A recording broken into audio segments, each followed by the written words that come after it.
प्रिय मित्रमैत्रिणींनो, मी तुमची मैत्रीण जागृती माझ्या यूट्यूब चॅनेलमध्ये आपले स्वागत आहे। आज आपण डेंग्यू ताप म्हणजे काय ते समजून घेणार आहोत। चला सुरू करूया।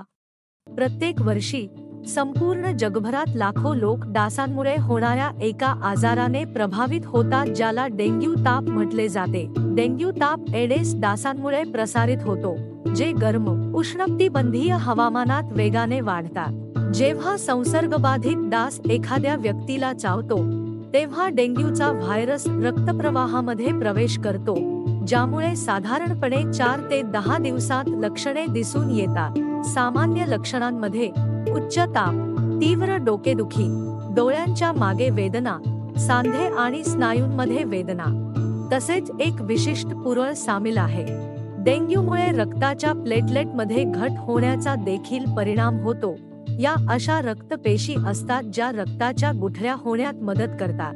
प्लेटलेटची कमी संख्या असल्यास रक्तस्राव आणि ओरखड्यांचा परिणाम होतो, जे डेंग्यू संभाव्यतेने अधिक धोकादायक बनवते। डेंग्यू तापाला प्रतिबंध करण्यामध्ये डासांना प्रतिकरण कमी करणे सामील आहे। येथे काही महत्त्वाच्या पायऱ्या दिल्या आहेत ज्या तुम्ही अनुसरू शकता।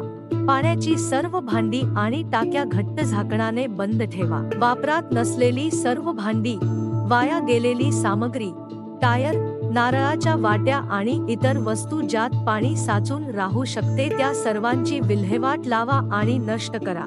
त्वचेचे प्रतिकरण किमान करण्यासाठी पूर्ण बाह्यांचे कपडे वापरा। दिवसाच्या वेळी मच्छरदाणी वापरा। प्रभावी लसी आणि डेंग्यू तापासाठी उपचार विकसित करण्यासाठी संशोधन सुरू आहे। दरम्यान, जागरूकता आणि प्रतिबंध ही आपले सर्वोत्तम बचावाची साधने आहेत। माहितीपूर्ण राहून आणि साध्या खबरदारी घेऊन आपण आपले स्वतःचे आणि आपल्या समाजाचे डेंग्यू तापापासून संरक्षण करू शकतो। भारतामध्ये डेंग्यू ताप ही एक गंभीर आरोग्य समस्या आहे।